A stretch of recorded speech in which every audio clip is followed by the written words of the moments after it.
परिसस्पर्श कथा आणि काव्यांचा.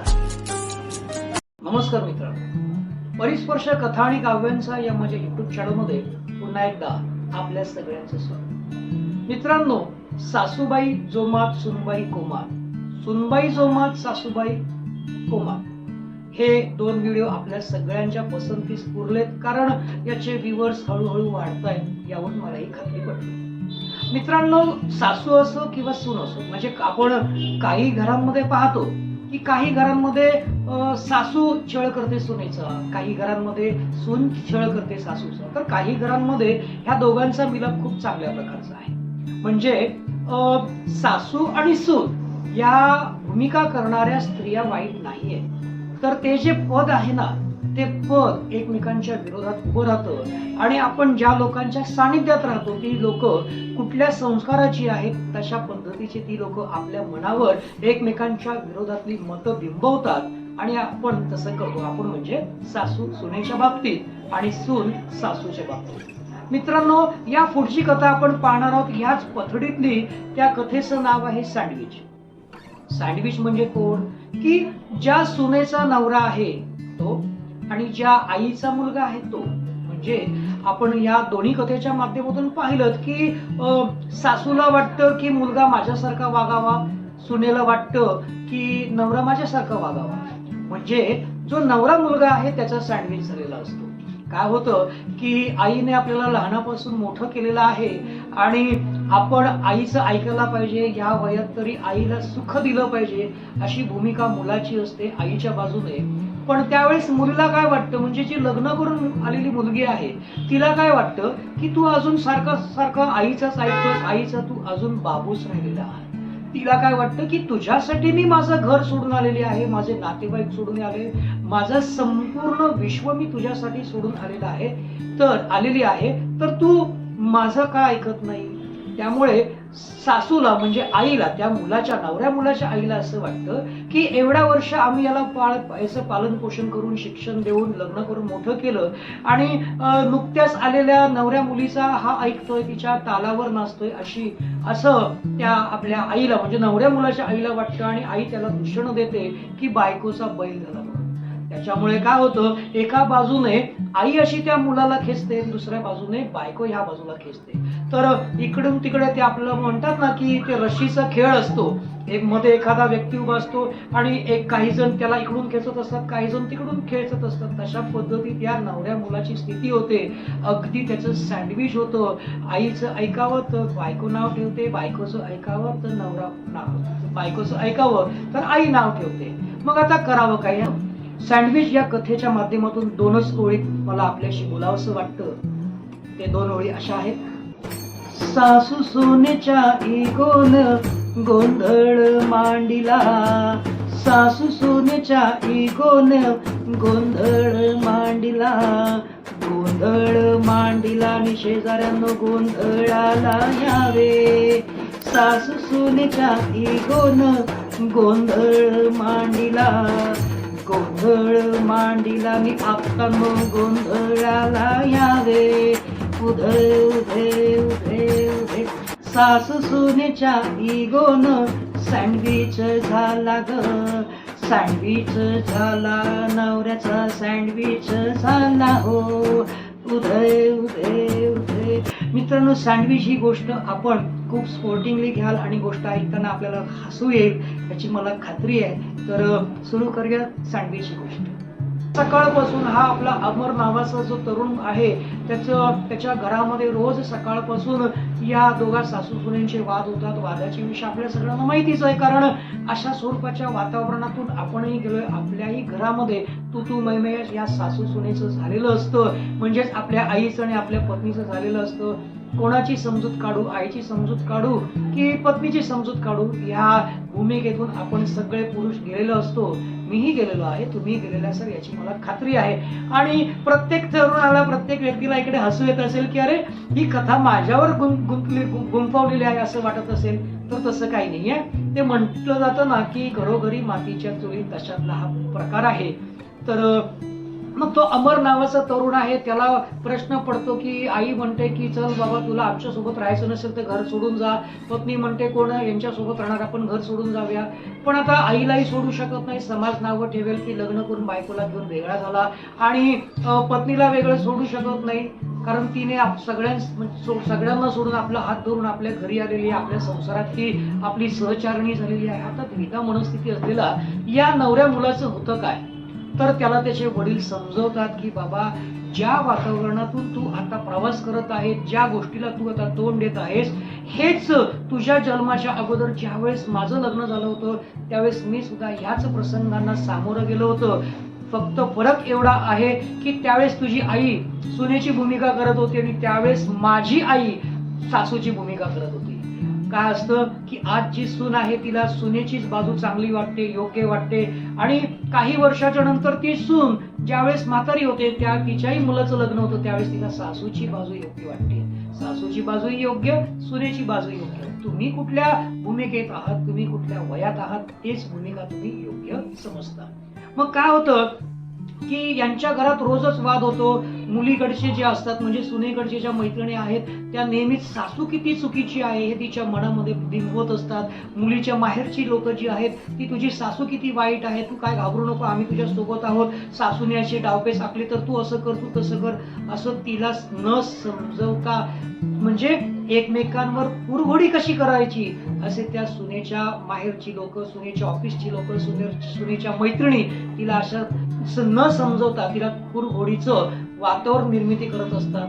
आणि ह्याच्याच विरोधात आपल्या ह्या ज्या सासूबाई आहेत, वयाच्या 50, 55, 60 वर्ष गेलेल्या आहेत तरी सुद्धा म्हणजे ते म्हणतात ना की रग गेलेलं नाहीये. मग ते आपण काय करतात की आपल्या मैत्रिणींना, आपल्या शेजाऱ्यांना, आपल्या नातेवाईकांना आपली सूनबाई किती वाईट आहे, ती किती चुकीची वागते, ह्या सगळ्या गोष्टी पसरवत असते.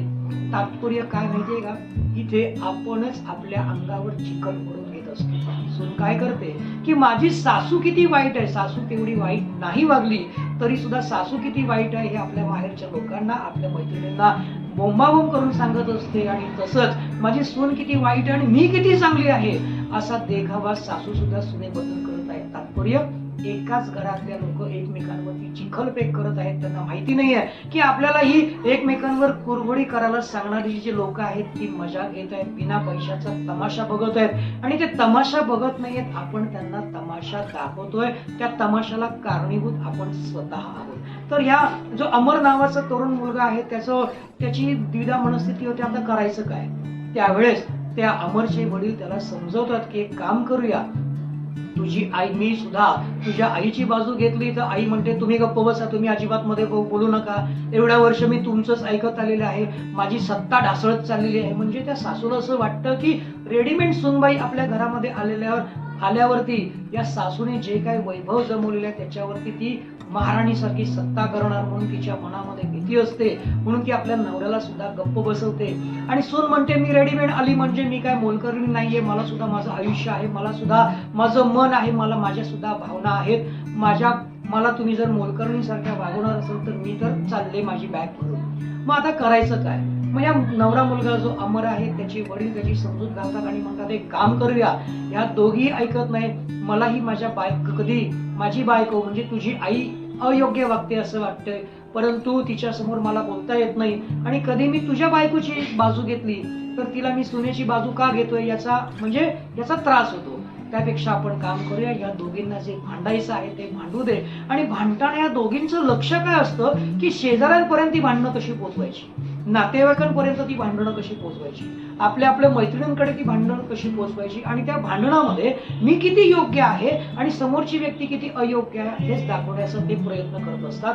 तर मित्रांनो, नवऱ्या मुलाचे वडील म्हणजे आपल्या अमरचे वडील त्याला सांगतात की बघ, सासू सून हा जो सब्जेक्ट आहे म्हणजे जसं की भारत पाकिस्तान हा सब्जेक्ट आहे आणि काश्मीर नेमकं कोणाचं, तर अजूनही तो जो तिढा आहे तो सुटलेला नाहीये. भारत म्हणतो की काश्मीर आमचं आहे आणि पाकिस्तान म्हणतो काश्मीर आमचं आहे. आणि त्याच्यासाठी अनेक वेळा वाद झालेले आहेत आणि तो वाद जागतिक स्तरावरती पोहोचलेला आहे. अगदी तशाच संदर्भात सासू सून म्हणजे सासू म्हणते हे सगळं माझं आहे, हे घर काही तुझ्या बापाचं नाहीये, या घरात मी आलेली आहे. तर सुनबाई म्हणते हे घर जसं माझ्या बापाचं नाहीये तसं तुमच्याही बापाचंही घर नाही, जसे मी या घरात आलेली आहे तसे तुम्ही सुद्धा आलेले आहात.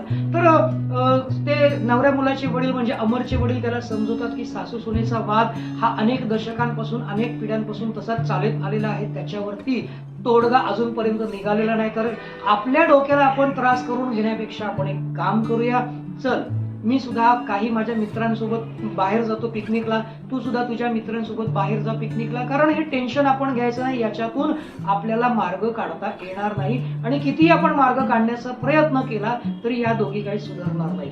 मग काय करतो अमर, आपल्या मित्रांबरोबर पिकनिक मस्तपैकी अरेंज करतो. या दोघींना सांगतो, आपल्या पत्नीलाही सांगतो की मला फोन करायचं नाही, मी चाललोय, तुम्ही काय सुधरत नाही, तुम्ही काय ऐकत नाही, मी तर चाललोय. अमर आपली बॅग भरतो आणि मी पिकनिकला जातोय असं सांगत नाही, तो म्हणतो की तुमच्यातला वाद मिटला की मला फोन करा, मी येईल. तशाच प्रकारे अमरचे वडील आहेत ते सुद्धा म्हणतात की चला मी पण माझी बॅग भरतो आणि जातो. अमरचे वडील जातात त्यांच्या मित्रांच्या सोबत पिकनिकला, अमर जातो त्याच्या मित्रांच्या सोबत पिकनिकला. आणि घरामध्ये मात्र हे सांगत नाही की आम्ही पिकनिकला गेले. दोघे एन्जॉय करतात. अधूनमधून 2 दिवस जातात, 4 दिवस जातात, 6 दिवस जातात, 10 दिवस जातात. या दोघी सासवा सुना काही या दोघांना फोन करत नाही. मात्र अमरचे वडील अमरला सतत फोन करत असतात की तुला काही बातमी कळली का, या दोघी सुधारल्या का. अमर सुद्धा सांगतो नाही सुधारलं, मला काही फोन वगैरे आला नाही. मग आता करायचं काय. 10 दिवस जातात, 15 दिवस जातात. ह्या दोघी रोज सकाळ झाली की सकाळी चहाच्या भांड्यांवरून, दुपारी जेवणावर सासू म्हणते की अगं तू चपात्याच करपवल्यात, सून म्हणते तुम्ही भाजीत मीठ कमी टाकला, मसाला जास्त टाकला. संध्याकाळच्या चहा नाश्त्यावरून व बिछाणा टाकण्यावरून, म्हणजे प्रत्येक वेळेला सासू शोधत असते की सून माझ्या तावडीत कशी भेटेल आणि कसा मी तिचा वचपा काढीन, कशी तिला बडबडेल. आणि प्रत्येक वेळेला सून काय करते, सासूला उलट बोलून त्या सासूचे डावपेच ती हाणून पडत असते. तर असं यांचा प्रकार साधारणतः 15 दिवस जातो. तमाशा सगळा संपायला येतो आणि शेवटी या सासू काय करते, आपल्या नवऱ्याला फोन करते की अहो तुम्ही घरी या. सून काय करते, तिच्या नवऱ्याला म्हणजे अमरला कॉल करते, अहो तुम्ही घरी या.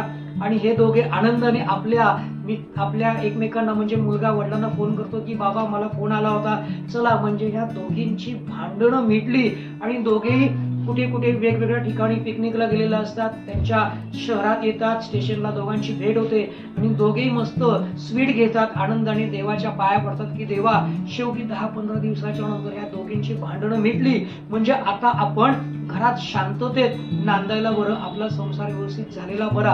आणि दोघे घरी येतात. घरी आल्याच्या नंतर यांना वाटतं की या दोघींची भांडणं मिटलेली आहेत आणि म्हणतात की आम्ही खूप खुश झालेलो आहोत की तुम्ही एकमेकांना समजून घेतलं, एकमेकांच्या चुका तुम्हाला कळल्या आणि शेवटी तुम्ही सुधारलात. तर त्या दोघी म्हणजे सून आपल्या नवऱ्याला म्हणते आणि सासू तिच्या नवऱ्याला म्हणते की आम्ही तुमच्या दोघींना याच्यासाठी, आम्ही तुम्हा दोघांना इकडे याच्यासाठी बोलवलं की रोज आम्ही वेगवेगळ्या विषयावरून भांडलो आणि ते विषय सगळे संपले. आता भांडायचं कुठल्या मुद्द्यावर हा प्रश्न आम्हाला पडला होता. तर म्हटलं आपण तुम्हाला बोलूया आणि तुम्ही लोक आलात की तुम्ही लोक कोणाची ना कोणाची बाजू घेणार.